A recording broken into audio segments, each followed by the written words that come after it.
Last week I did the introduction. This week I'm starting to get into the meat and potatoes of pre-trip. This is a very general overview. Next week I'm going to start breaking things down according to the pre-trip inspection list and go component by component. I'm teaching some base rules in this video so that when I get into that, you already know 4 30 seconds on steers, 2 30 seconds on drives and tandems as far as tread, nothing cracked, bent, broken, bulging, cut, no leaks, and you're good. Now you will see this on occasion where there is a stream of liquid coming out from under the truck. It's not a leak. It's condensation off of the AC system. The number of times I see somebody thrown for a loop because they see water dripping from the AC condenser and they freak out because they think they got a leak. It's shocking.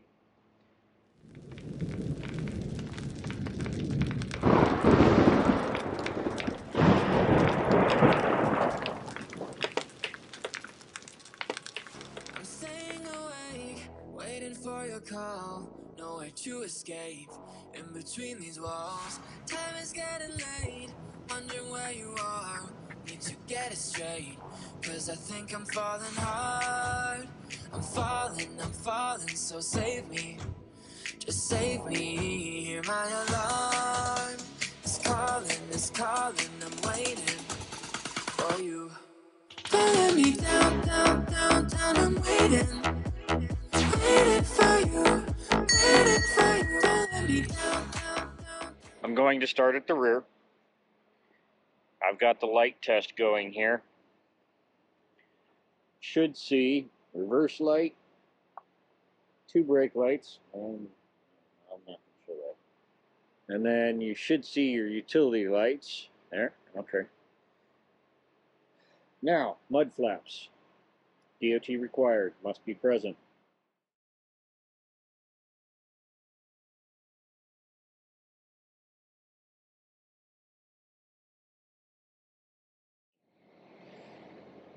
Some state regulations require certain lengths.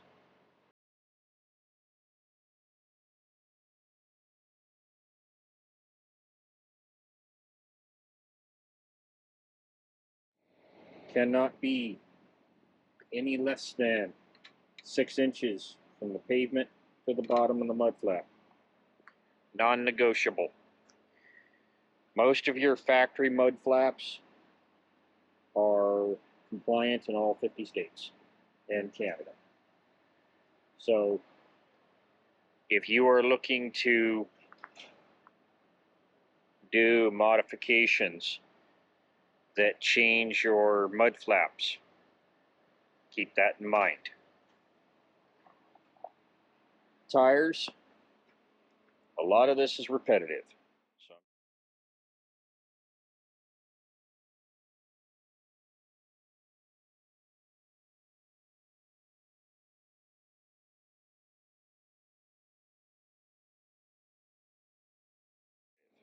So I'm just going to cover the bare bones basics.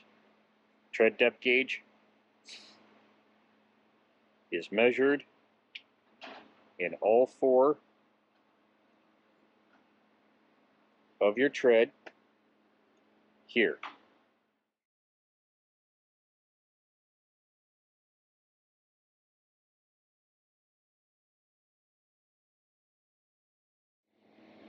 On your drives and tandems, you cannot be any less than 2 30-seconds of an inch.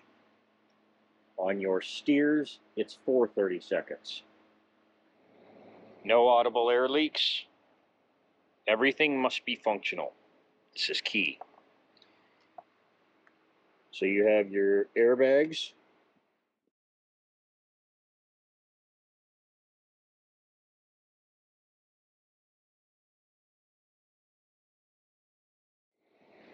shocks,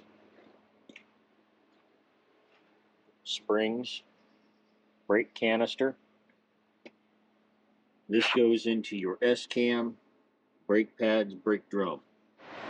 Now, if you've been watching, I'm missing a quarter fender. I'm aware. It annoys me. That is not a DOT violation. It is not the same as a mud flap. It simply deflects rocks from going into the back of the cab. It's a protective measure.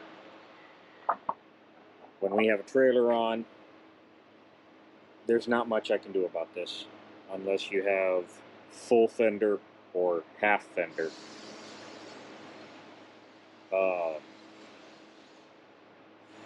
So if you're bobtail and you've got this set up, whatever gets kicked up gets kicked up. But most of the time, the trailer's here to stop that. But one thing I am noticing is this tire. I'm gonna have to start watching that tire more. It's cupping here, and at its lowest, it's got 9/32.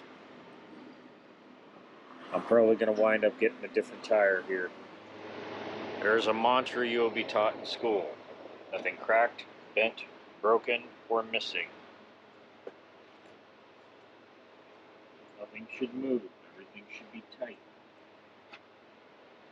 If anything's loose, you'll see where. When it comes to tires or any rubber components, nothing bulging, nothing cut. So while you're here,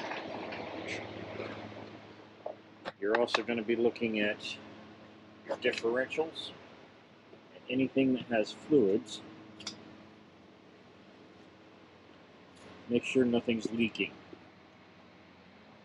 What you see drop here is fifth wheel grease.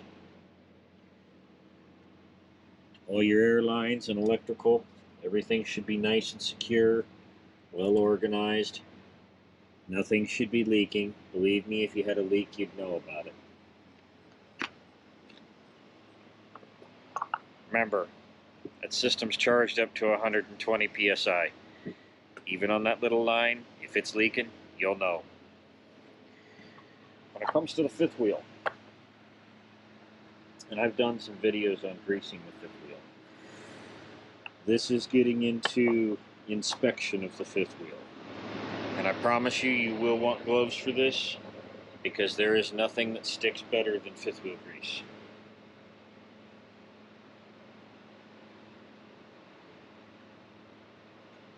All of your bolts must be present, tight, secure. Again, if it was loose, you'd know. You'd see a shiny spot, or the hole would be walled out. This should freely pivot. Safety note here. Whatever you do, don't ever stick your fingers in the jaws. And that's here. You do, and that actuates, well, let's just say in less than 2 seconds you'd be missing fingers or a hand. There is no coming back from that. When it comes to your drive shaft, again, nothing cracked, bent, broken, missing, loose. When it comes to metal components, they will wallow out if it's loose. Now going to your wheels. There's the old mantra again. Nothing cracked, bent, broken, missing. None of your lugs can be loose. You'll usually see a shiny spot around the lug, or in a bad scenario, it'll wallow out the hole. Again, you're looking for any kind of sign that there's liquid leaking, and then you got to trace the leak if you do find something. I got the power steering leak fixed, although it wasn't really a leak, it was more of a seep. It was leaking through the cap, and it was leaking through that hose clamp. That was all taken care of when I took my truck into the shop the last time. I need to get some windshield washer fluid. Cannot run out of windshield washer fluid. Must always be there. Now on this side of the motor, you'll have belts. Cannot have more than ½ inch of play with gentle towing. You're looking to see nothing is cut, nothing's frayed. This should freely move unless the clutch is engaged, but no broken fan blades, no fractures, nothing cracked, bent, broken, missing. On the Freightliner, this is your air filter if you're ever interested in doing your own maintenance. Exhaust, make sure you have no leaks. If there is a leak, it'll show up as black soot.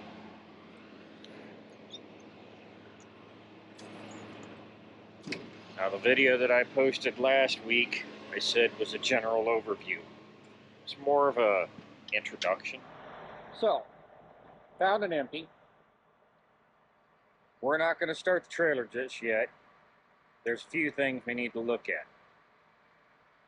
First thing is overall condition. As you walk up to the equipment, do you see any holes in the walls? Do you see any bends, ripples, bulges, any of that, looking down the side of the trailer? What I do notice is the cover for the light is missing. So there's a possibility that that light might not work. Water ingress is a thing. Now when you go to hook up, I don't know who dropped it, but man is that high. If you have an air dump suspension, which I do, when you drop a trailer, you should drop it so that the fifth wheel is about 1/8 of an inch off of that fifth wheel plate when you pulled out. I'm willing to bet somebody dropped this and never dumped their suspension. I said there was going to be a tutorial on properly using an air dump suspension. Now is a better time than any.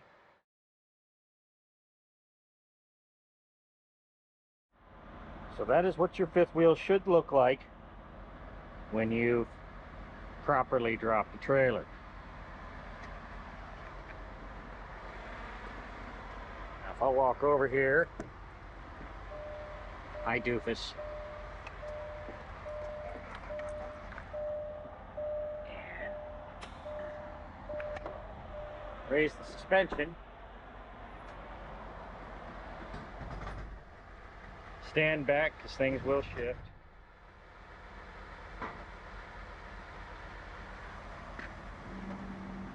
Should not see any sunlight around that fifth wheel except for the leading angle there. Otherwise you should see no sunlight.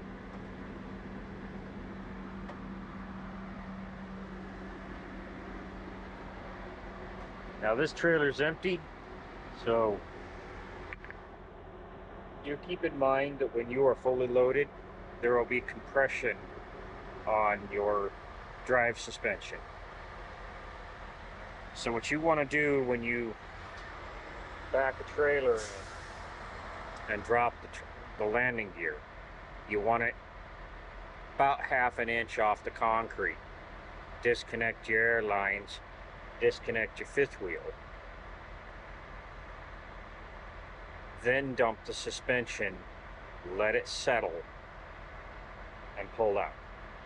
You'll have no weight on the drives. You've verified that the ground will hold, everything's kosher, and you're disconnected. So going back to our pre-trip here. Notice I have not hooked up any airlines. All I have done is stage myself to hook up. I'm gonna grab a flashlight here.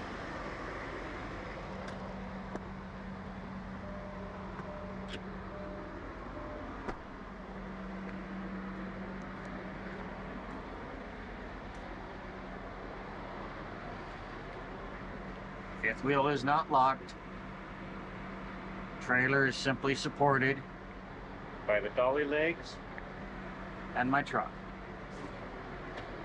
That's as far as I've gone.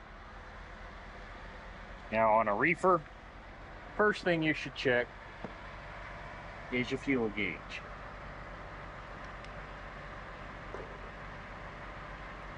Which, this one's full. Well, 3/4. We will get to lights in a minute. Before you hook anything up, no leaks around the hub. This one was leaking at one point, just hasn't been cleaned. No audible air leaks, nothing loose on the lugs, no cracks, nothing bent. Tires in good condition, nothing bulged, nothing cut. Like I said, nothing cracked, bent, broken, cut, bulging. You'll come to memorize that mantra. Coming to the back of the trailer with your lights, all of your lenses must be in place. Speaking of, that one is popped out. I'll get that fixed. I'm sitting next to a shop. And license plate must be present. License plate light must be present. Like I said, we'll check lights in a minute. Side skirts are all intact, nothing's been damaged. Trailer's in good condition. But it's been backed into recently. Very, very recently.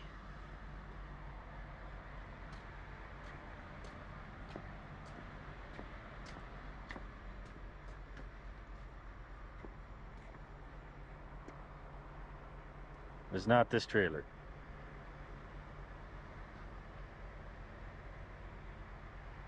Wow.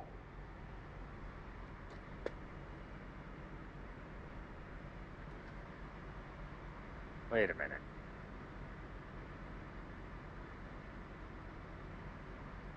Is this the trailer that...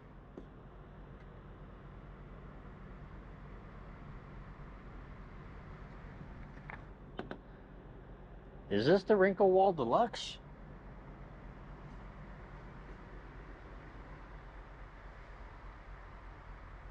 Because if it is, that is a shitty weld job.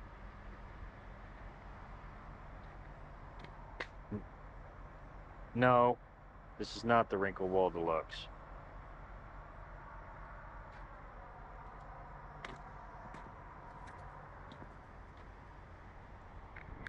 I see now why it's red tagged.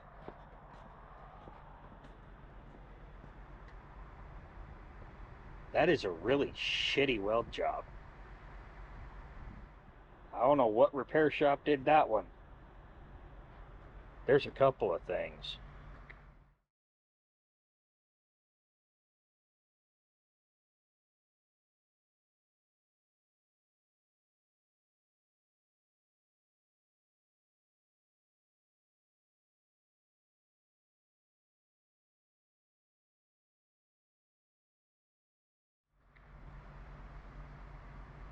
That's a site where it could crack.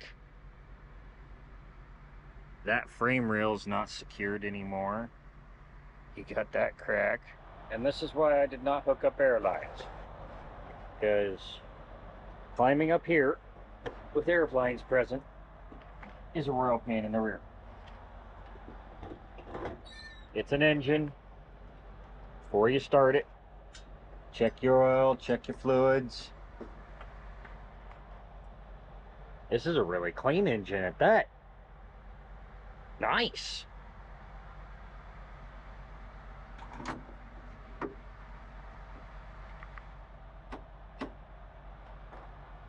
No leaks. Before we even turn the power on.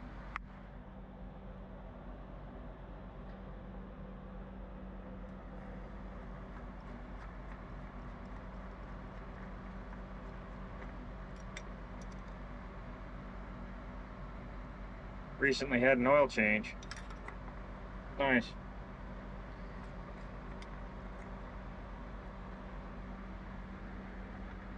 Let's see here.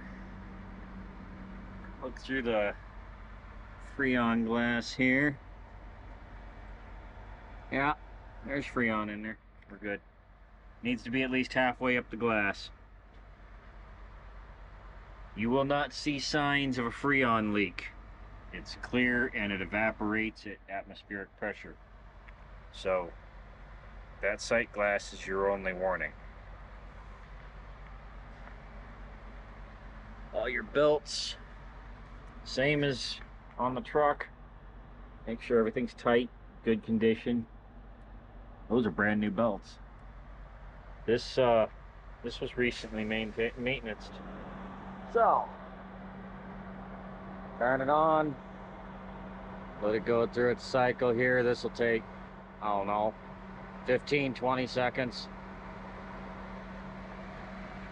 This being said, while we're waiting for this, if you're ever parked next to a reefer, do not shut it off.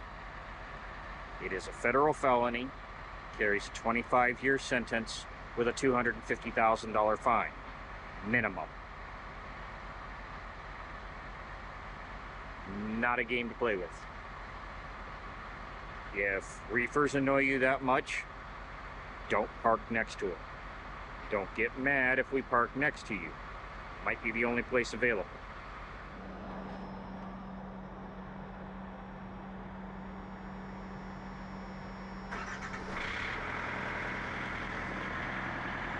Runs like a charm. No knock. Nice and clean sound of Thermo King.